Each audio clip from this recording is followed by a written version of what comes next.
জীবনে যদি খুব খারাপ সময় আসে, তাহলে নিজের দুঃখ কষ্টগুলোকে এমন ভাবে নিজের মাঝে আড়াল করে রেখো যেন তোমার পাশে গা ঘেঁষে বসে থাকা মানুষটিও বুঝতে না পারে ভিতর থেকে তুমি কতটা ভেঙে গিয়েছো।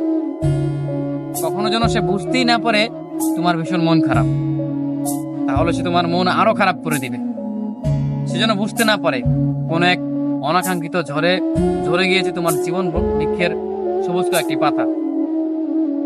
সে যেন বুঝতেই না পারে তুমি ভিতরে ভিতরে ভেঙে গিয়েছো, এটা যেন সে বুঝতেই না পারে। অতঃপর নিজেকে বোঝাও, শক্ত হও। এই সামান্য ঝড়ে ঝরে যেতে নেই, সামান্য আঘাতে ভেঙে পড়তে নেই। মানুষ বড়ই নির্দয়, বড়ই নিষ্ঠুর।